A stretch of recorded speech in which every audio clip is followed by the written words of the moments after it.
I'm Dave Fano, founder and CEO at Teal. Teal is a job search platform that is consumer centric. We do not work with employers.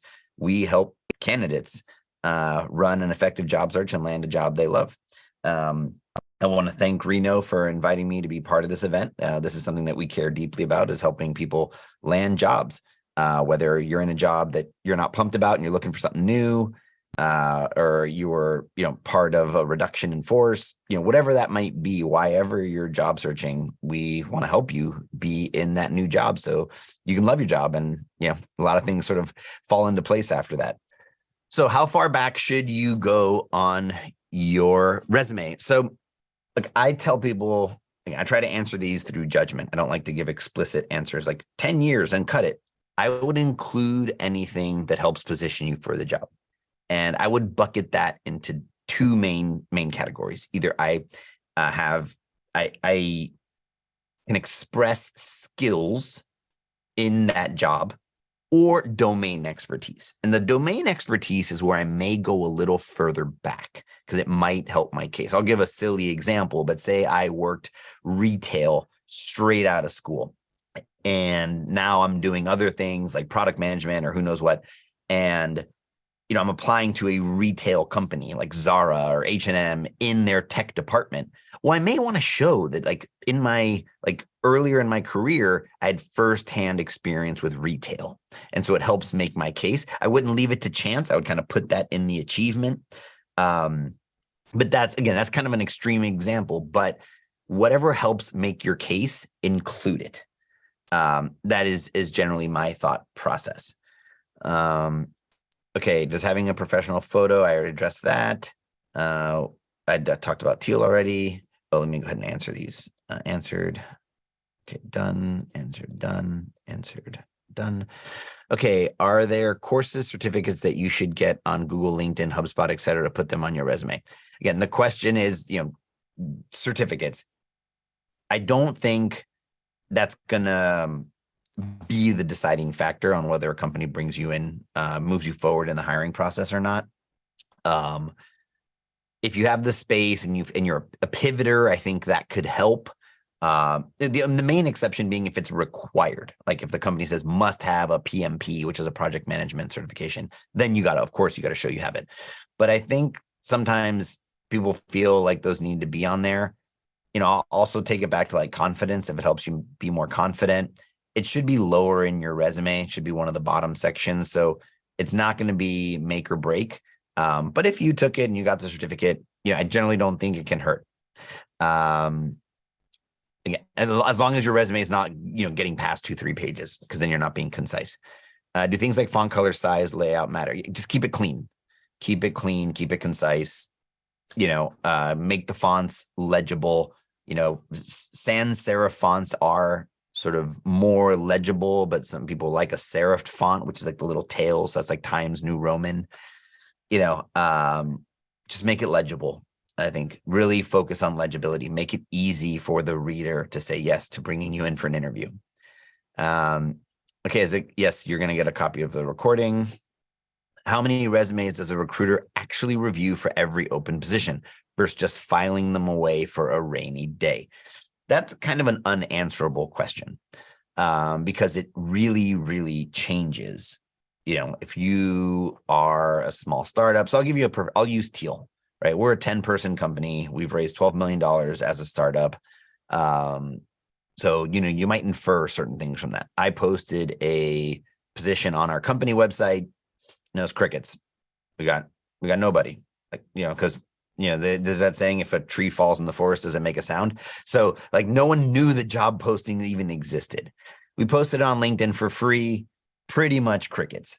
Then I gave it a budget of, I think, $200 a day to promote it. And then we got, I think, 300 applicants in a week.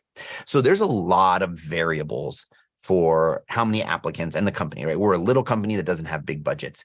If it's a company like Notion that has a huge community and a big fan base, and now is worth $20 billion, if they post a job, they probably are going to get a ton of applicants. Also depends on the position, of course.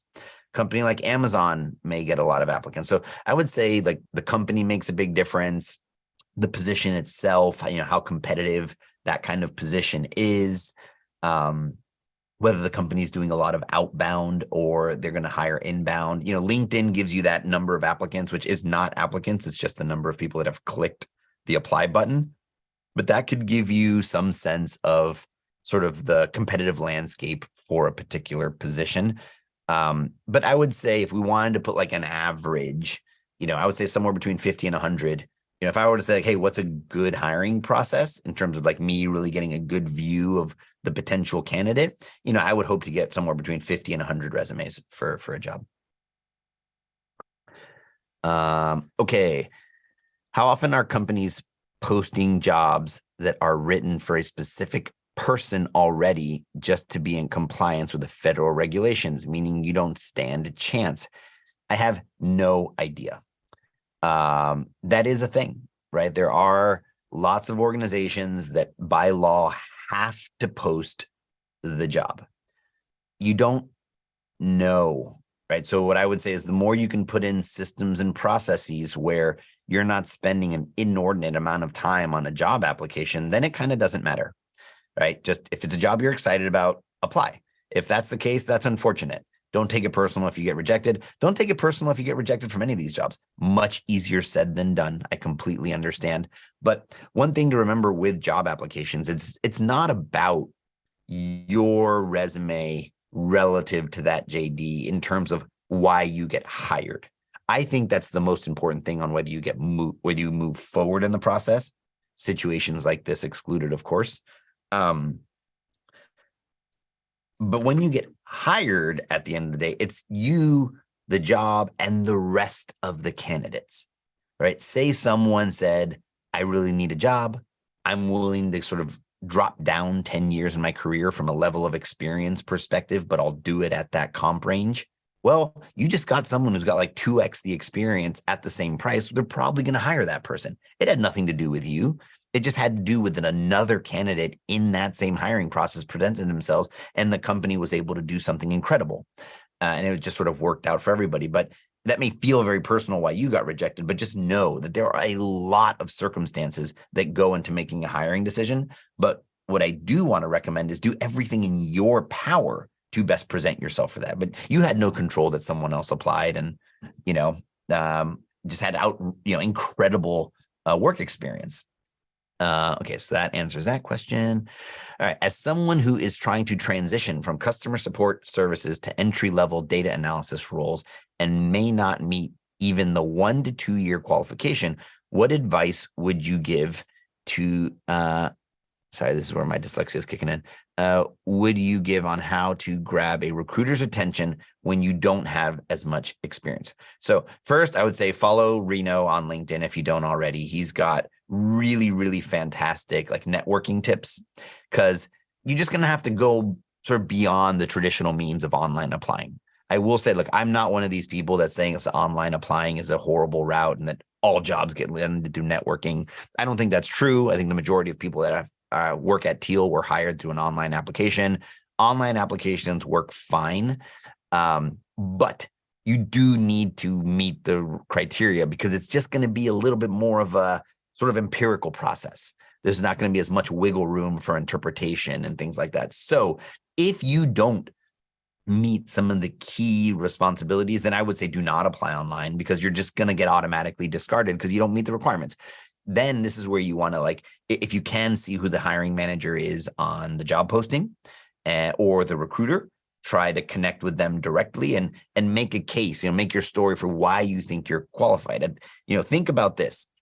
I know that this is a tricky position that I try to sort of balance my position on, but at the end of the day, you have to remember that this recruiter, this hiring manager is putting their career on the line for you. It's not about their willingness to take chances on you or to believe in your potential. It really is like, it's existential. And I like using that extreme language just so we can kind of get there. If they take a chance on you and you don't work out, there's a chance they lose their job, right? Because their department that they're responsible for, the hiring that they need to do does not succeed.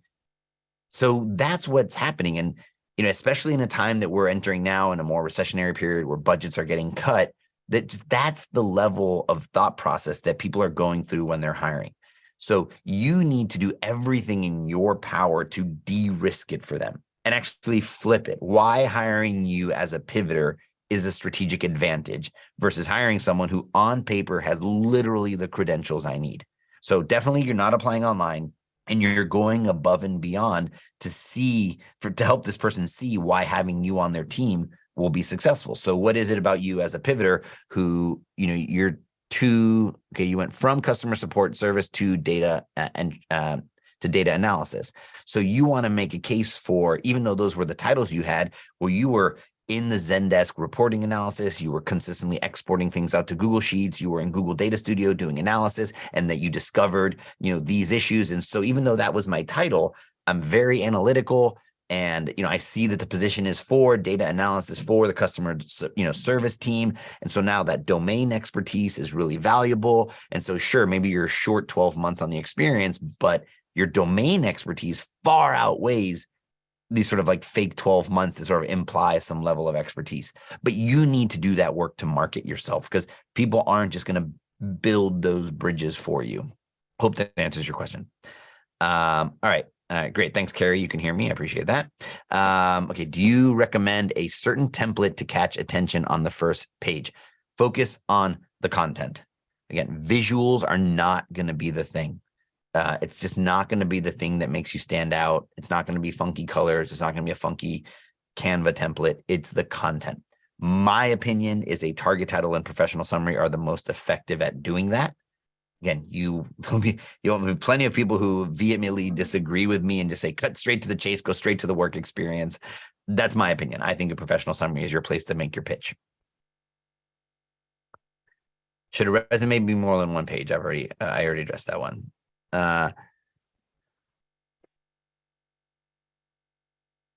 Yes, you will get a link to the recording. Okay. If I get knocked out before making it to the interview, is it worth reaching out to the hiring manager directly to either find out or why I can get a reevaluation? So these questions, so in a world where you had infinite amount of time, I'd say yes, of course. Right. But I will say this, just like the chances of them replying to you are very, very low for a lot of reasons. They could run the risk. They don't have time. They're worried they're going to offend you. They're going to say the wrong thing. They are worried they're going to get sued because they say the wrong thing. So really the risk reward ratio is generally not there for the company and for the recruiter. And I've seen some horror stories of recruiters that tried their best to give feedback and they just got roasted by candidates, or someone even posted a screenshot of a rejection email that I generally thought was kind and trying to. So you just never know. And so you kind of have history working against you. But if you have the time, it can't hurt. Maybe like 1 out of 20 will reply and tell you. And the more direct you can do it, like if you can find the exact person, you might get a better chance. But just know that the response rate is going to generally be low. But if you get a response, look, that's great. Okay. How can those transitioning to tech, such as cloud computing, prepare their resume? Yeah, again, build the bridges for the person reading it, and do everything in your power to make the case, so if whatever you were in before, look at the language of the JDs you're applying to and see if you can even reword some of your skills. I don't know what you were in, but if you were in customer support, in hospitality, and you're going into, customer support in tech, change the word from issues to tickets, or from, just assimilate to the language of where you're going. Make it that much easier. Okay.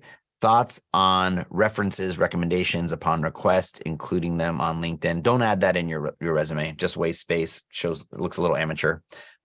It's sort of implied. Of course, references are available upon request. It's actually, if you won't give me references and I ask for them, that's a much bigger red flag. So you're just kind of stating the obvious. That's another thing I would just look out for when it comes to resumes. Like, don't state the obvious. The professional summary is not an objective statement, right? Because I don't really care what you want as a hiring manager, right? Like, I want to make sure that what you can do can help me succeed. And so your objective to land a job at a great company, like, I want to know that you're awesome, what skills you have, what you've achieved, so I can envision you on my team. So same goes for here. Anything that's like obvious, you don't need to write it. If you're interested in a product management, should you add a GitHub account?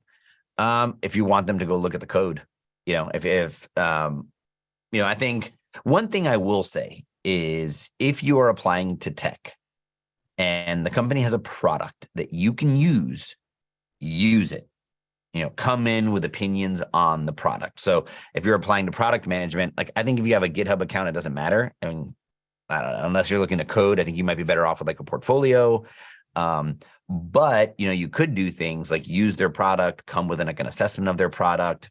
I think you could have a portfolio of a personal website, but I would focus on a whole lot of other things before I did that. Like again, having a really tight resume with really incredible achievements.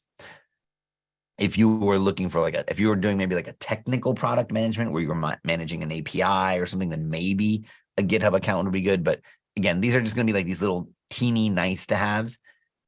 If the person's like really 50-50 and they're going to looking for just like something teeny that bumps them over to a yes, but this isn't going to be like the main thing that drives the decision. Do we mention that we were laid off? Okay, this is a great question. What I see a lot of people do on their resume is they almost want to like come clean of everything that's ever happened, but you don't need to do that. And honestly, it often like makes more, I think, like draws attention to something that doesn't necessarily even need attention. The exception to that would be if you were at, like, I've seen this now where someone just got caught in a really bad cycle of layoffs. They went to a company, were there for 3 months and got laid off. They went to another company, were there for 6 months and got laid off.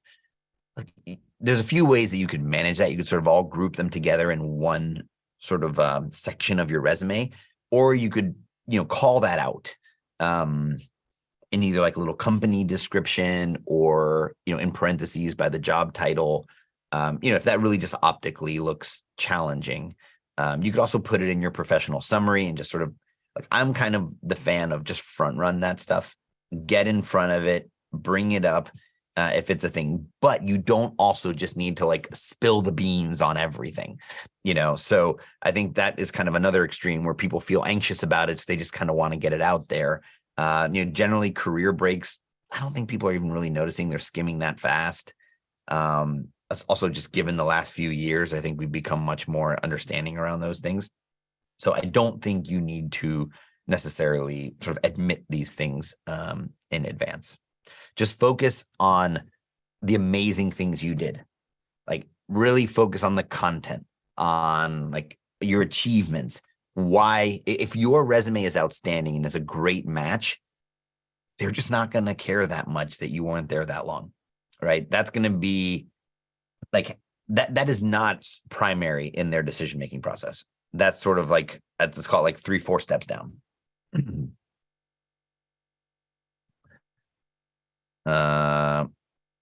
Okay. How are we doing? We're at 108. I know that I think I'm sticking around for Q&A. Is that here or in another room, Reno?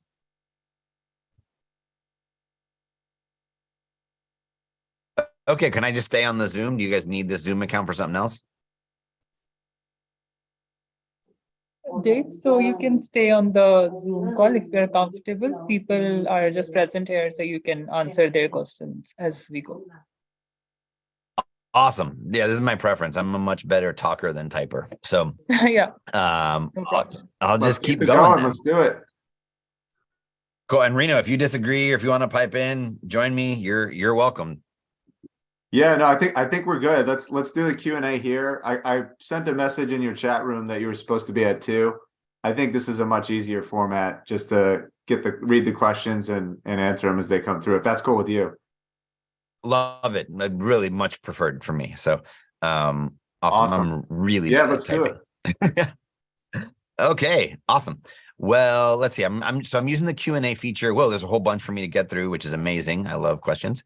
All right, well, I'll keep cranking. I know we're blocked out, I think, till 1:30, but I'll stick around a little extra if people need to. Okay, so all right, is a phone number necessary? It scares me a bit. No, I really don't think so. I don't think so. I think like some companies may want to call you and like make you the offer if they need that later. I don't think it's necessary. I think we're in a day and age where email is totally fine. So that's entirely up to you. I don't think it's a deal breaker by any means. Is there ever a time to list education before experience? Yeah, I think if you're fresh out of school. And maybe when you're career pivoting. Depending on how big the pivot is. I think those would be the two times to do that. How do you do a professional summary if you have different types of past positions? Okay, so what I would do here, this is where like part of what you can do with the professional summary. So I didn't say this in the presentation, but my order of operations, if I'm customizing a resume for a job, is if I'm going to customize one thing, it's a target title. If I'm going to customize two things, it's the target title and the professional summary. If I'm going to customize three things, then it's the work experience, because writing the achievements. Again, with the Teal builder, it should be pretty easy if you've got a bunch, like a whole big log, but it still takes time, even to just like think about it, process what you turn on. That's friction. It takes time. I get it. So I think if you've got a bit of sort of non-linear career path, I think this is where you weave a narrative in the professional summary, and I would maybe make 3 or 4 different versions of your professional summary that you could use to kind of apply to typologies of jobs you're applying to.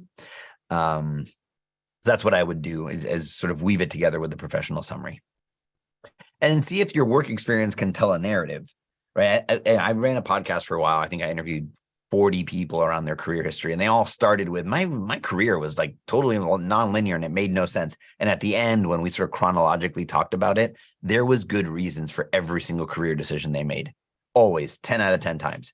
Like, something came up and there was a deliberate thought process. It wasn't ever by accident. So if you take a minute, you could try to weave that narrative into your resume and it sort of have it show that you went from customer service to then like, product management because you sort of connected with the customer. And then from product management, you went to product marketing because you really loved sort of helping the customer be aware of the product and positioning.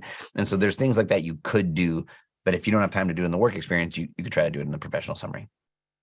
You also have a cover letter as an opportunity. I'm generally not a fan of cover letters. They don't often get read and they can be a huge waste of time, but it is it is something you have at your disposal that you could weave into your process as well. Okay, I finally broke into product management. For my industry, I was only in the role for 4 months and had to leave for personal reasons. Should I include that in my experience?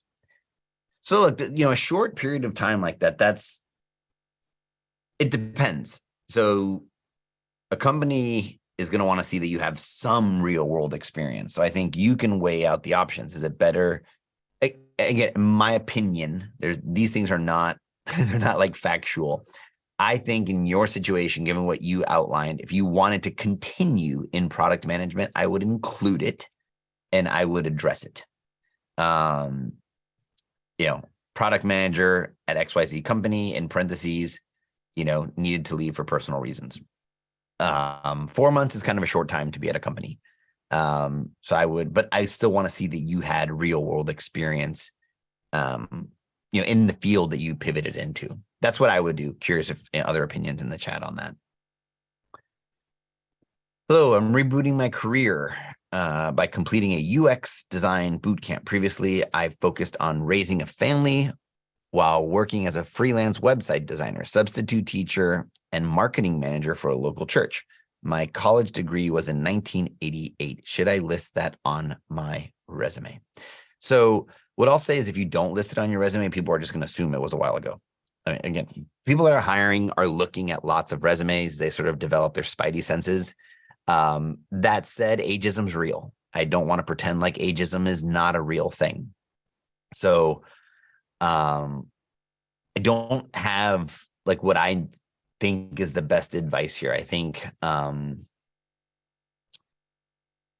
you could try both. I would say do 10 applications with one, 10 applications with the other, and see if it starts to make a difference. You can kind of run a little bit like an A/B test in the process. What I generally advise people who are worried about this is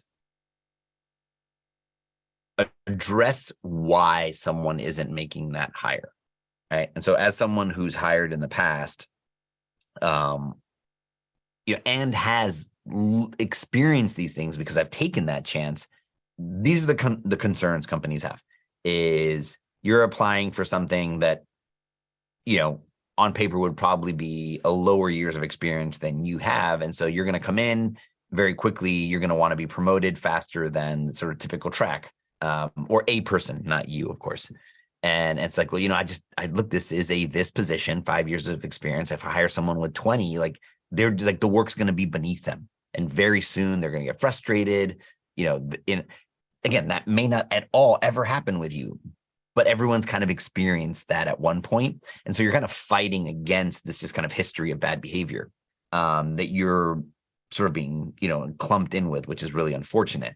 So I would read the JD, be super clear. Again, all paths lead back to the job description, and see if you can address those. If it's a really like a roll up your sleeves position where you're doing the web design, and it's like, I'm excited to be in there working in the CMS, designing, I want to be with, because they're going to look at your years of experience. I'm going to assume you want to be a manager, and that you want to be, or a manager of managers, and that you don't want to be an individual contributor. I'm sort of, constructing a narrative here, but I would just make sure that, what you want to do is clear and that it aligns with what they're asking for. Something like years when you graduated, I don't know, you could leave it off. Again, they're going to assume it was a while ago. But they're just going to assume that. They may not know the exact day. But then remember, they can, like, if you have it on your LinkedIn, they can go to your LinkedIn and see it. So then you're going to leave it off there. I don't know. I just kind of think like managing like how information is represented just becomes really draining. So I just sort of put the facts out there. That's my opinion. But manage it however makes you the most confident at the end of the day. Okay, to clarify, in place of professional summary, put target title at the top. That's the contact info, sort of my recommended order of resume for anyone that's not fresh out of school, and is doing kind of a normative office job. If you're a doctor or a lawyer applying to the government, there's all sorts of nuances, but is contact info, target title, professional summary, work experience. If you want certifications, education, skills. That's kind of the way I would do it. Single column, keep it clean. Okay. For someone who has multiple jobs in the past couple of years due to layoffs and assignment endings, should I tailor my resume? I think I kind of addressed that one already. So I would sort of construct that narrative. If we were laid off, not because of performance, should that be mentioned in the resume? I don't think so. I talked about that one a little bit. I wouldn't volunteer it. If we were part of a recent RIF, is there a need to say that one on our resume? Nope, just answered that one. I don't think so. Again, unless it's super short. Then maybe. I would say super short is under 6 months. Do you recommend including number of years of experience in the summary, or just adjectives like extensive? So that's a great question. So one of the things I like doing, so look at the JD and look at the years of experience. And if it's 5, 10, or I would make sure that in your professional summary, you're answering what they're asking for. Because sometimes they'll say, professional years of experience, 6 with 2 in whatever.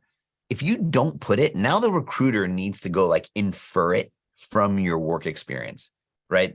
They may not know that like that company was in it and your job title was different. So this is a place to just say, yep, right here, I meet the explicit requirement that you asked for. So I like that there. Now, if you're trying to sort of preempt some kind of ageism, then that's a different story. But generally, I like just right there in the professional experience, putting it first thing people see, because it's usually the first bullet on the requirement section.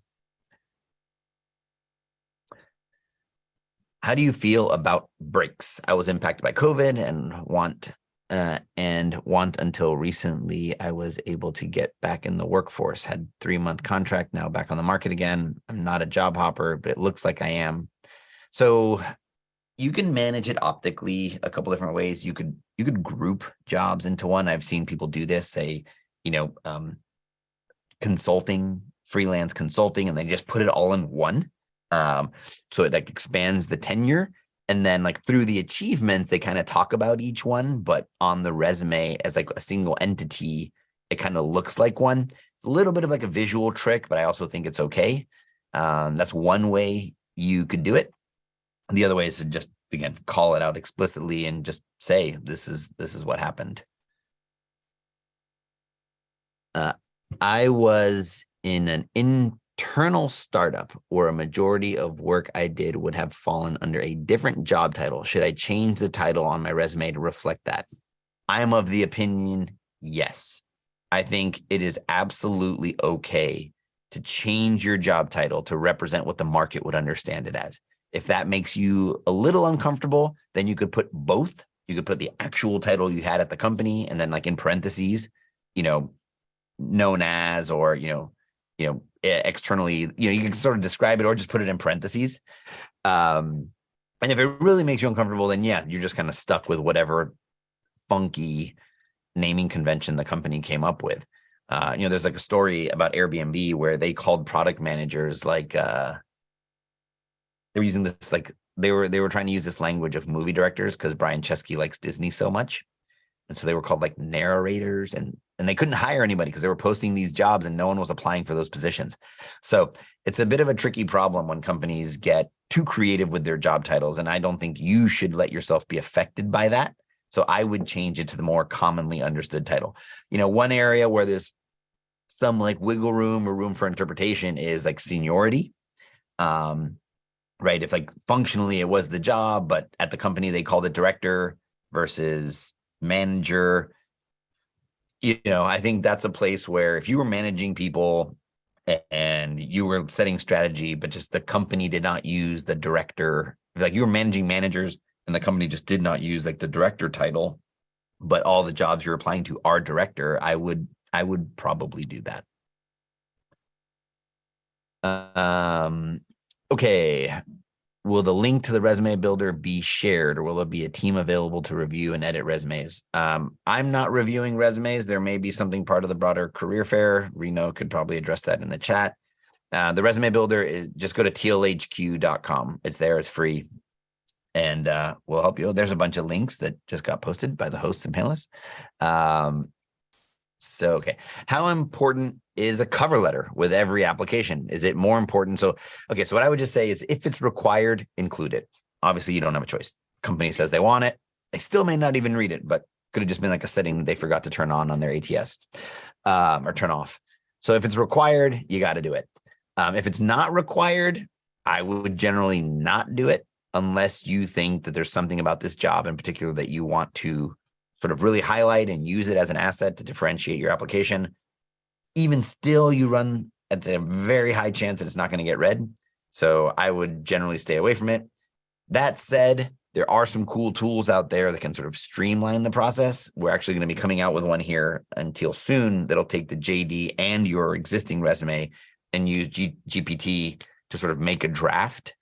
If it's required, I just don't think it's like worth wasting a lot of time on. And I see people really burn a lot of time on cover letters. So try to figure out an efficient way to produce them if you need to. If you do use an AI tool, don't take the raw output. Read it over, tweak it, obviously. Okay. Almost every job posting for jobs I am qualified for, and air quotes, based on experience, state a college degree is required, but I don't have one. How do I get around that on my resume? Well, that's a great question. And that's unfortunate that we still live in that world. I do think it's changing.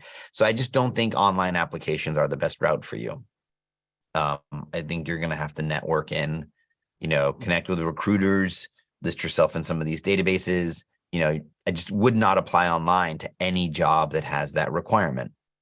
There's a slight chance that someone sees through that, but if the company, someone put a guy, look, I think that's a stupid requirement, but it's on there.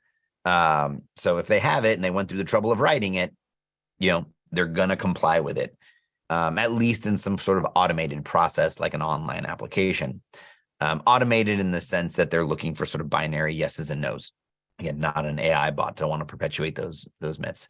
So try to network in. see if you can get a referral, someone you know at the company. See if you can connect with the hiring manager, if you can connect with a recruiter. Sometimes you could sort of apply and then try to network. I generally don't like that because you run the risk that someone sees it before you get an in. But I would say you're going to want to use, a more sort of relational approach to landing the position than online application. Just answering one in the chat.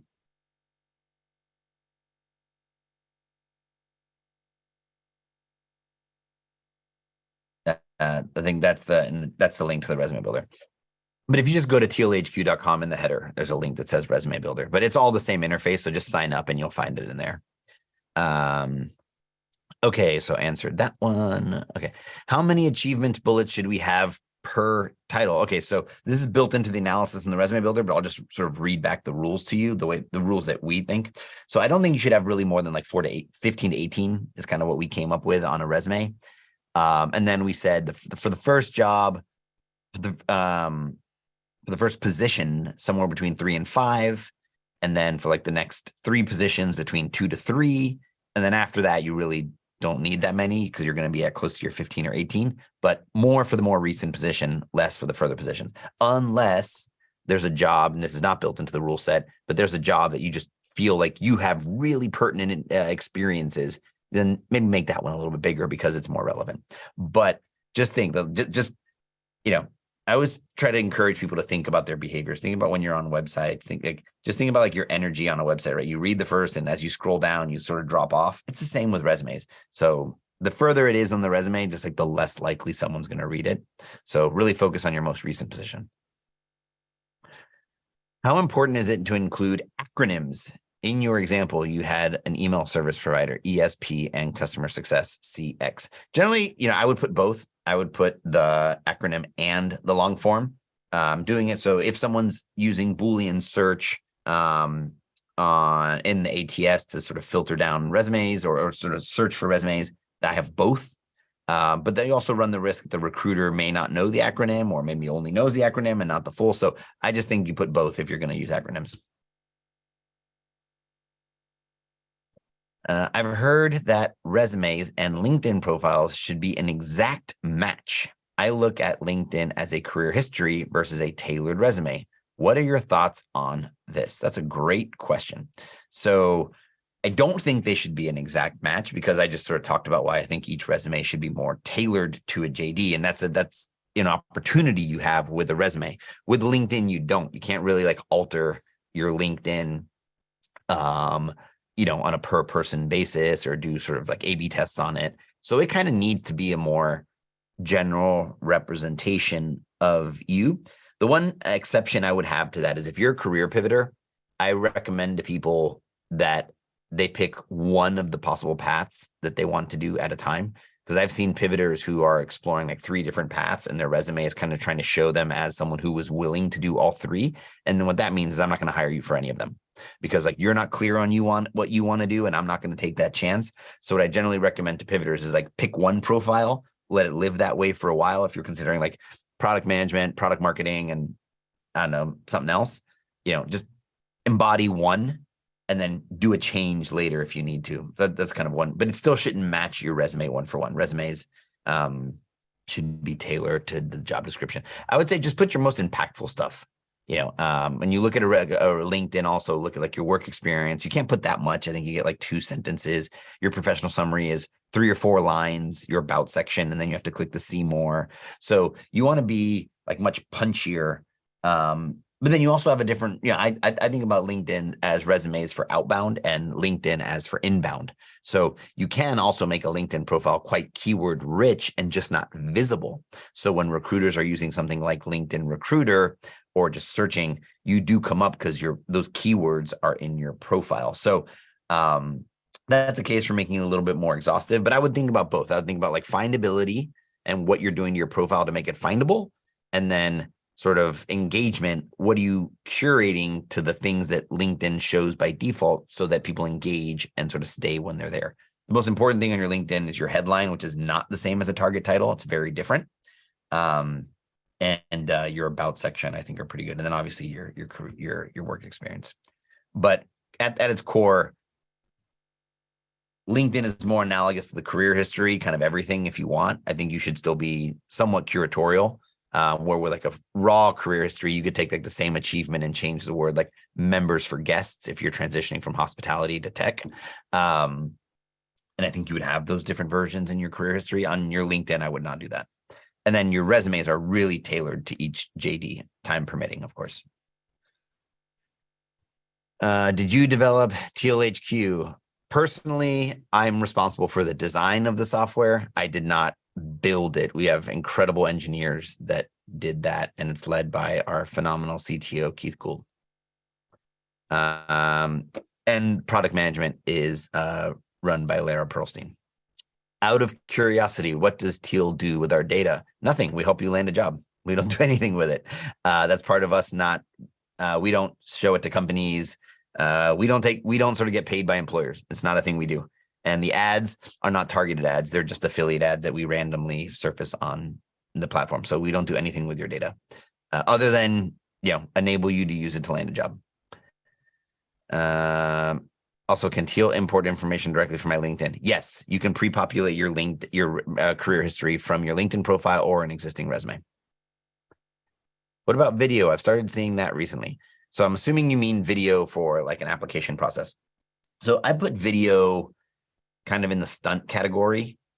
Maybe it's between stunt and like just resume. Stunt, I'm talking about like, I don't know if anyone saw on LinkedIn, there was someone who like put their resume on a cake and sent it to a company. Those generally don't work out. Like they go viral and people like them, but unfortunately, like most of the time, the person doesn't land the job. So I don't really think stunts are great. And they also put like a different pressure on you then. So I would just like follow the standard practice. Now videos, like I think like there's like Loom and there's all these cool things where you can send a video. For me, like it's like high risk, high reward. So I think just like execution really matters. I think like a lot of people like to hone in on the medium. It's like, does video work? I think a really good video could work. I think a really bad video could be the opposite. So I think like when I see a lot of people like hone in on the medium or the tactic, they sort of ignore qualifying the tactic. So I think if you're a very good video editor and you're really good at producing videos and you have a great on-camera presence, then a video might be great.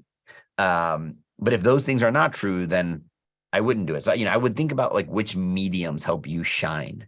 And if you just think like video is a medium that's just going to really help you stand out in a different way, then try it. But I just think just sending a video for the sake of video, I don't think is going to make a difference.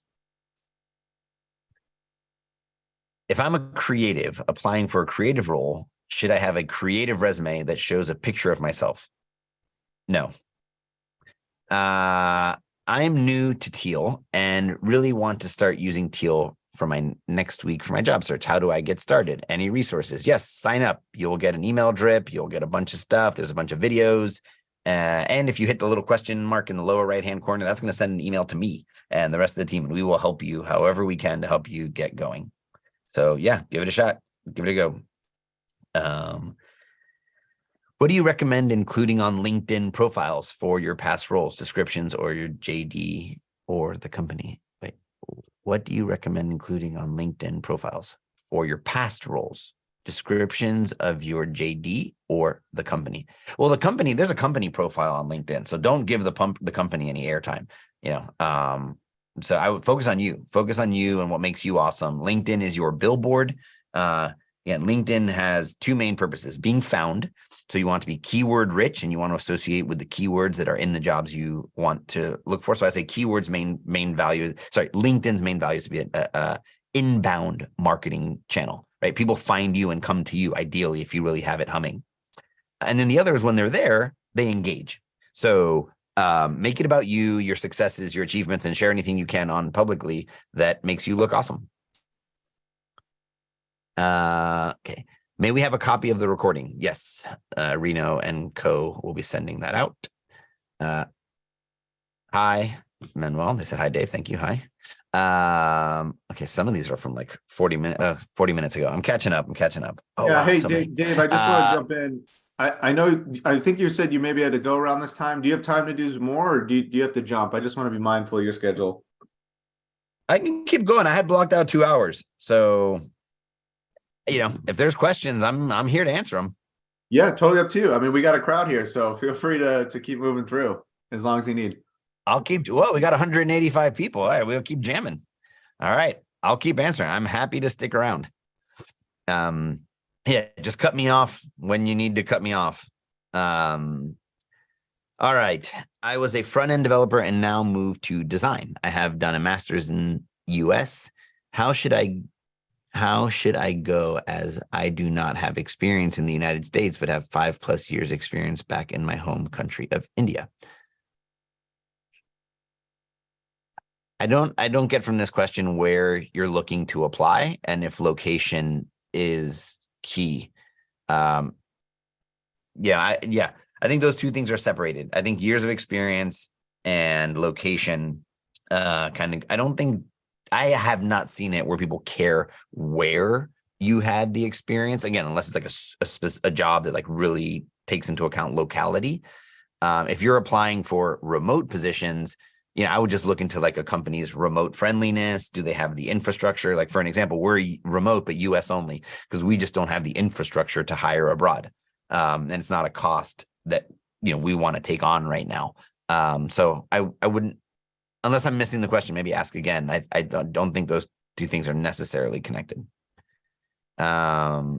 Okay. Any suggestions on naming convention for resumes? Oh, I love this question. That's actually something I should have totally brought up. Actually, I think it was one of the slides I skipped at the end. Yeah. Keep it simple. First name, last name, resume, use underscores or dashes. That's it. It's, sometimes they'll just get downloaded all into a folder and the person's going to sort. Don't do like resume final version 04. Like, put your name. If you want to, you could do like first name, last name, position. But think of it as another area where you are like presenting yourself, have it nice and clean. If you want to do like first name, last name, company you're applying to show that you tailored it, that's totally fine. But the very least, first name, last name, dot file extension. Here's another one that there's kind of controversy around. I like PDFs over Word docs. Just for me personally, it makes my life a whole lot easier. All of our job applications go into an Airtable and I can just like see them very easily. If it's a Word doc, I have to like download it. That's not the same for other companies. Other companies, it's a complete non-issue. Their ATS ingests it just fine. But there is no difference technically. Some people say you have to do a PDF or you have to do a Word doc. ATS is only care. That's factually incorrect. Most of the platforms can handle either. Like I said, I like a PDF because I have complete and total control of the formatting. If I'm sending a raw document like a PDF, there's a chance that like a DOCX, and it opens it in the native file and like they don't have the font I used or who knows what, which that's a whole separate discussion. Don't use funky fonts. So anyways, that's my opinion. I prefer a PDF, but I don't think that's like a deal breaker. Will you be sharing resources? Yes. Do you notice if the age of an applicant factors? There's you're never going to find any like real data on that because no one can admit to it. It's illegal. But I think qualitatively, again, I think ageism is a thing. I think it'd be, false to say that that's not a factor. We know bias is a thing. Bias and age is a thing. So, and I don't have a good answer on how to combat it other than to get ahead of it and try to sort of network your way in rather than just applying online. Take control as much of the process as you can. What is best practice when it comes to work gaps in the resume if it was due to COVID layoffs? Again, I think I talked about this a little bit, but there is this sense just kind of like admit stuff. I don't think you need to volunteer information unless it's just like optically like grossly apparent that it's bad. I think it's okay. I think especially over the last few years, it's understood, it's happened. Just focus on the good stuff. Don't focus on like these things that may be objections. Make the content so good that they just don't care about that. Focus on why they should hire you, not why they might not. Another saying I like is play to win, play don't play not to lose. And I think with your resume, you really want to be an offensive player, right? Not offensive in the sense of offending, but like point scoring, go for the goal, right? So play to win, don't play not to lose. And so playing not to lose is trying to like preempt all the objections, just play to win. Look at the JD and knock it out of the park on why they should hire you. Then these other things won't matter. Broadly, of course, it could matter, but I think they'll care a lot less if they just see a stellar candidate. I appreciate the wealth of information a lot was going to discuss today. Will we have access to the recording? Yes, you will. Thank you for the compliments.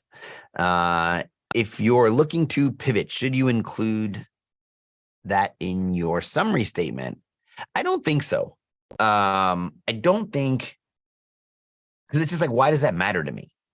Again, I use like really extreme language to make the point. I'm not an insensitive person. At least I don't think I am. But why do I care that you're pivoting? And there's kind of two answers to that. Either I don't, or where you're pivoting from is relevant to me. So if you're pivoting from an industry and the company you're going to is in the industry, but your occupation is different and that domain expertise is of value to me, then yeah, sure, highlight it. If it's not, then I don't think you shining a light on a thing that's not a thing behooves you, is generally my take on that. Embody the position, right? It shows like, hey, I'm a little worried about this because I'm a pivoter. I want to see that you're confident in why you're going to come in and you're going to crush it. So this is the experience I have, and this is why I'm the right person for this position. These are the successes I've had. These are the achievements I've accomplished in my career, and this is why you should hire me. Like when you're telling me you're a pivoter, all you're doing is injecting doubt into my thought process. So again, unless the pivot helps make the case, don't include it. You actually label your summary section. No, I don't. I think that's a waste of space. Now, work experience, I do think yes, because from the testing I've done, the parsers use that to structure your work experience. So when you use like your resume to auto-populate a application, it actually looks at that. The two things that I've seen make the most difference there are the headings of the sections and the date ranges, how it uses to identify the sort of start and end of a position and what section it is on a resume. So work experience, I think, is the most important heading. The rest matter a little bit less. I mean, work experience and education, I'd say, are the most important headings. The rest, I don't think matter so much. I joined late, so yes, there is a recording of this. I've been advised to drop the months and just show the years. I've been at a job to avoid bias against the amount of experience. This is a good idea. So if you're applying to a position where it's going to go through recruiters, they know what you're doing. And what my general advice is, don't do that, because what they're going to do is assume the worst case scenario. So if you do from 2020 to 2021, they're going to assume December 2020 to January 2021, and you were there for 2 months, right? Like, what are you obfuscating? Why are you not doing it? So they're just going to, if you didn't want to put it down, it must be really bad. So I'm just going to assume the worst.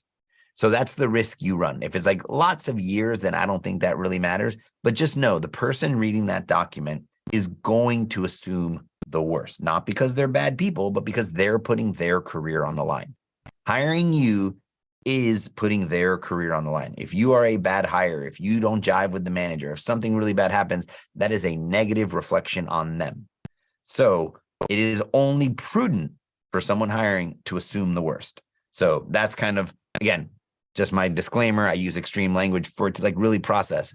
Most people probably don't think about it that extremely, but I do want you to understand what a person's going through when they're hiring. Hey, Dave, do you have some do's and don'ts for an interview? How do you make it to the next round? Yeah, so high level, I'm not going to go into that. Interviewing is a whole nother category in and of itself. But it's kind of the same thing. Be the solution to their problem. Do the homework, do your research, be prepared. All right. Be prepared. Just be prepared. Be prepared and be confident. And what I mean by be prepared is really read the job description and make sure what the company needs. You need to understand the company's problem. All right. And I'll expand this to the broader thing. You need to understand the company's problem. What I see a lot of people do is just come in and talk about how awesome they are. But if I don't have problems that are addressed by your awesomeness, then I'm not going to hire you. So you need to frame how what you're capable of doing helps them solve their problems. And most of the time, it's in the job description. So answer their problems. Any recommendations on how to incorporate transferable skills on a resume for someone switching career paths to one they have zero experience in? Again, all paths lead back to the job description.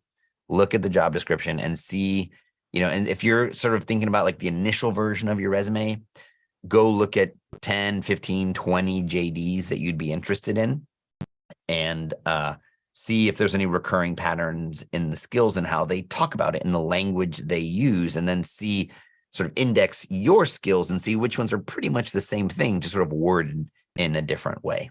And see if you say, oh yeah, I know that. I just didn't talk about it that way. A good example is a teacher going into learning and development. They did lesson planning, where as learning and development, it might be curriculum development, or, so it's, pound for pound, like the same exact thing, just has a different label. So a lot of times transferable skills are just labeling your skills the way that your sort of target company or your destination company talks about it so that you match. And if you don't have the abilities, go take some courses. This is where certificates and boot camps and things like that could be helpful. And then to prove it, this is a place where personal projects or projects on your resume could be helpful and show that you actually used the skills rather than just like listing them out in a skill section. You mentioned including an older relevant job, but would you then just leave a big career gap to ensure that the job shows on page 1? Yeah, just wouldn't include it. Depending on how far back it is, it just wouldn't include it. Just have your career history stop. They're going to assume you were working, right? They're not going to assume that you weren't doing anything, or you just list them and not leave any achievements, just like company start and end date, company start and end date, and just like really minimize it. Or you can make it one section. You list all the companies with a start and end date, up to you, depending on like how sort of accurate you want to be. But I think after 3 or 4 positions, I think the company, whoever's reading it really just values that stuff a whole lot less than the last 3 or 4 positions you had. All right. If you are currently in ed tech and that's what you want to stay in, and you don't mention past jobs like restaurants, retail experience, since they aren't applicable, won't they see the work gap and wonder what that was about? Yeah. So I just kind of addressed that one in the previous one. You could do it, that you were working. If it's more concerned, it's like, look, I wasn't just like sitting around doing nothing. I was working, doing other things. You could just group it that way. Just kind of like one bucket, just so it shows the continuity of time if you'd like. But I think the fact that there's a gap isn't going to be the reason they don't hire you. If the substance and like the last few jobs or job is good and addresses their concerns, I think that's going to be secondary. Can you give a quick thought about cover letters and why they are required? I think I've already answered this one a couple of times, so I'll pass on that one. Would you say there is a specific way to reach out to recruiters, hiring managers on LinkedIn that is impactful, specifically if you have no background? Yeah, I'll go back to the same thing. Address their pain. I think just like a generic intro, hey, would love to meet you, things not to say. I would like to pick your brain.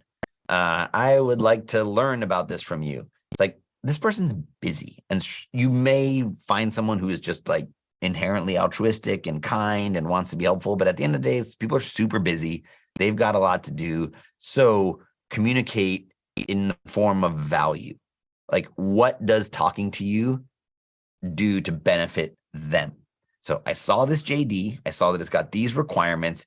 This is how I think I can do them and help you. And I'd be a great candidate. Would love to talk. Right? Ultimately, they need to find amazing candidates.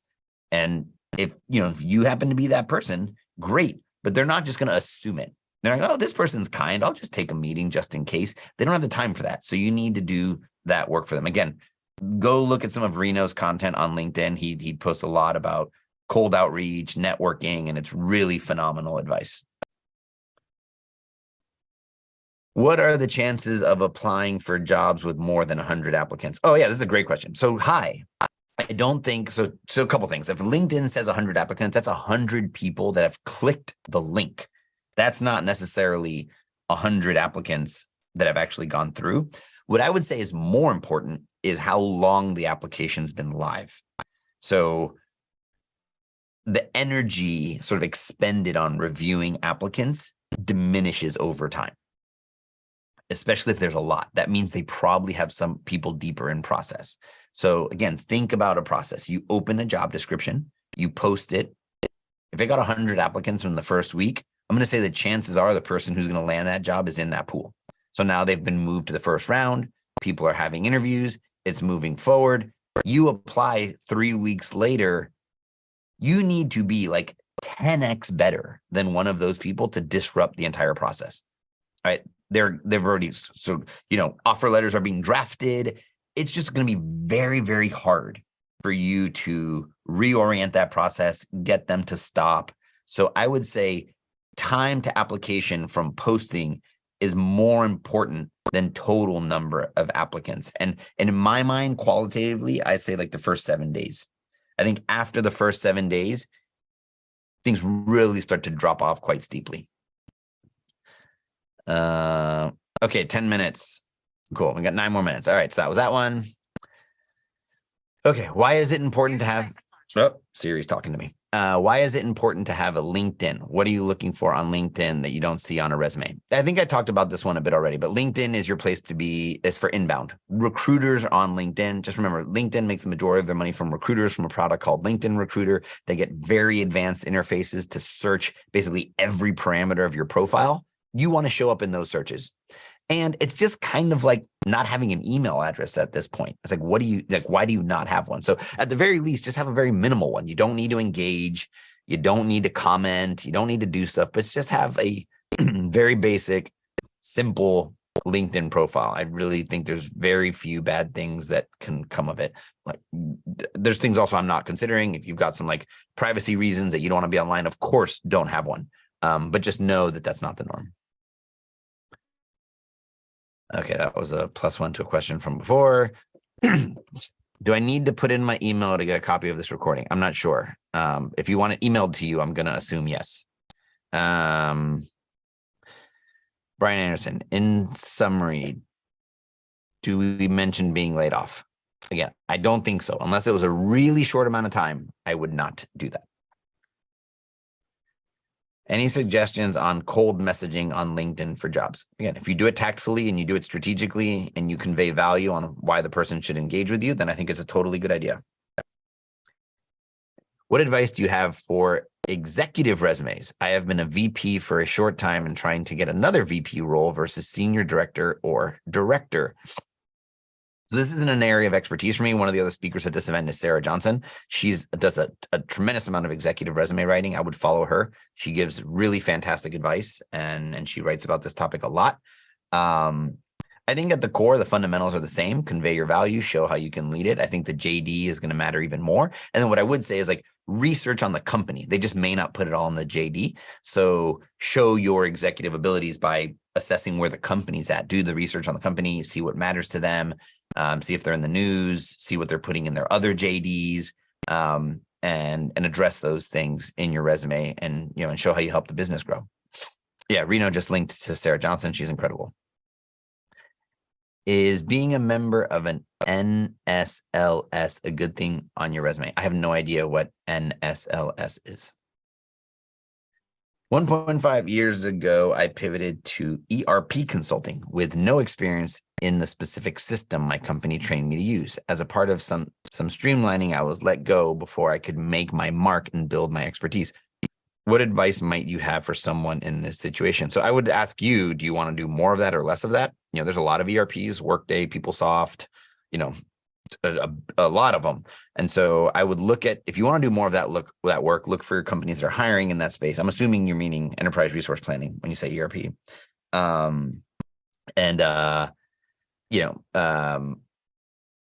Yeah, look for company. You have that experience, and so and 1.5 years is a long time. So document your achievements, what you did when you were there. Look at jobs that are a good role fit, write years of experience, and start applying. But look at the JDs. Again, look at the JDs and see what they're calling for and what they're asking for. Do the question mark tip I gave you earlier and see if you can answer any of those requirements in a meaningful way and apply to those jobs. Sorry, I'm talking faster. I'm trying to get through these. I'm not trying to be rude. Do you recommend mentioning a layoff? We've talked about that one already a bit, so I'm going to pass that one. How can you access this recording? Reno's already addressed that. Do you suggest calling out the target title if you just write a random job title at the top? I think it's kind of understood as a heading. I don't think you need to say this is target title. I think you're saying sort of this is who I am. This is kind of your heading. So I think that's okay. At least that's my opinion. Again, maybe pressure test that with others. What are some tips on reaching out to hiring managers or recruiters on LinkedIn? I think I answered that one. Again, convey value. Don't just ask for favors. I am new to Canada and finding it impossible to get shortlisted despite 12 years of relevant experience in my native country. I keep getting rejection emails. How should I go about it? Look, it seems like if you think that's the reason, right? Sometimes correlation is not causation. So if you think that's the reason, just make sure that locality is clear on your resume and maybe take the location off the past jobs because it doesn't matter because you're not there anymore, right? So, put your location at the top of you are here, your city, take the location off your past jobs so they don't think you're trying to sort of pull a fast one on them because that unfortunately happens. People apply even though the job explicitly says this is a job in this location and they apply anyway. So they make it complicated for you by doing that. And just make it clear that you're in the location. Now, if that's not the thing, then just go back to the JD and make sure you're meeting the requirements. How do you feel about writing what a company does in the accomplish? Okay, so yeah, this is a good one. If the company's not a brand that's been heard of, I think a single sentence describing the company and kind of like, it could be a Fortune 100 company that no one's ever heard of before. I think that's a good thing. But if the company has like familiarity, then I don't think you need to do that. But if it's an unknown brand, I think it could be helpful. We're actually adding that functionality to Teal probably in like the next 30 days because I do think it can be helpful. Just don't use that space to add a summary of another bullet. What I see some people do is like they put some version of their success there and then they put more in the bullets and it's the same kind of stuff categorically. That feels like a waste and you're just presenting the same information in two different ways. And I think that's confusing. How do you show achievements if we don't have data to prove it, mainly for previous positions? I think I talked about this one. Use sort of qualitative language that shows benefit if you're uncomfortable using numbers. My past employer wants to manage client references requests. Is this normal? It sounds like they will obtain from the client in written form, but may not want my past client to be contacted. However, the client is writing me directly saying they're happy to be a reference. I don't fully understand here. Yeah, once you provide references, what I would do is like talk to if you're providing references, well, one, make sure the person you're providing as a reference knows that you're providing them as a reference. And then two, coach the person on what to say. You control the process. I think people are a little too like intellectually honest about these things. Say, these are the things they come up. These are what we talked about in the interview. These are the things I think they're going to bring up and going to want to dig into.